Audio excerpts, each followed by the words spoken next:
खुलुमबाय लोगोफोर आंनि बे फुंजा SwArGiArY इउट्युब चेनेलाव नोंथांमोनखौ गासिखौबो बरायनाय जासिहरनाय जाबाय। जों दिनै जोंनिनो धेमाजि डिस्ट्रिक्ट सानजारि नोगोर SwArGiArYआव जोंनिनो माखासे BTCनि बायजोआव थानाय बर'फोरनि दुखु आरो जेंनाखौ लानानै बेयाव जोंनिनो माखासे आफादफ्रा हानजा सुरनाय जों दिनै बेखौ नायगोन। आं बे हानजायाव थांनो मोनासै, बेनि थाखाय आं दिनै गोसो सिङाव जोबोद दुखु जानानै दं। अब्लाबो आं बे भिडिअखौ नोंथांमोननि गेजेराव दान्दिसेब्लाबो शेयार खालामबाय, मानोना बियो जोंनि थाखाय जोबोद गोनांथि। बेखौ जोंनि गेदेर गोलावफ्रा सानो आरो आंबो साननांगोन, बिसोरनि साननायानो जोंनि साननाय। बिदिब्ला नायलांदो।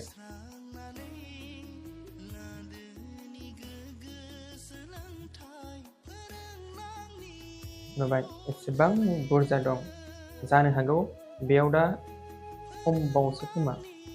आंनि आन्दाजै फैनांगौ बायदि मानसि फैयोब्ला दा बुंसै आरोना, जोंनि बे धेमाजि डिस्ट्रिक्टआव जेसेबां बर'फोर दङ गिगोन आरो मानसिफ्रा ओरैबायदि। जोंनि बे ओरै लखिमपुर, गगामुख, धेमाजि,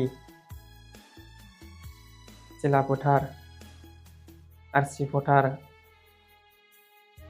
ओमफ्राय सिमोन, जनाय, ओरैबायदि बर'फोर दंसै दा बुं आरोना, रोजा रोजा। नुबाय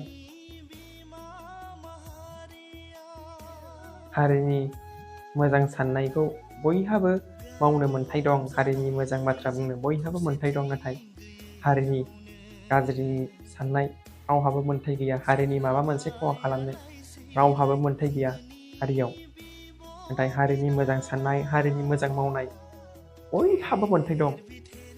धोनियानो जा गोरिबानो जा जिखुनु जा, सासे सेंग्रायानो सासे सिख्लायानो हारिनि मोजांनि बागै बुंनो, साननो, मावनो बयहाबो मोन्थाय दं, नाथाय हारिनि गाज्रि मावनो रावहाबो मोन्थाय गैया। हाजारखि बियो धोनि जाया मानो, हाजारखि बियो जिखुनु सुबुङानो जाया मानो, भुलाव गोरोन्थि मावनाया बेलेग, नाथाय साननानै मिथिखानानै गोरोन्थि मावनाया बेलेग। नुबाय एसेबां जोंनि SwArGiArYआव बेबायदि सुबुंखौ जों दिनै नुनो मोनफिनदों गोबाव समनि गेजेराव। जानो हागौ इयुनाव बेनिख्रुइ बांसिन जोंनि गेजेराव सुबुं हानजा सुरनाय नुनो मोनगोन। जोंनि खौसेथिखौ, BTCनि बायजोनि बर'फोरनि खौसेथिखौ। आं बेखिनियावनो भिडिअखौ फोजोबनाय जाबाय।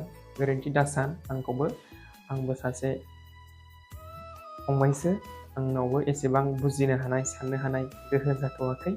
अब्लाबो आं बे भिडिअखौ बानायनाय जाबाय। गोजोन्थों।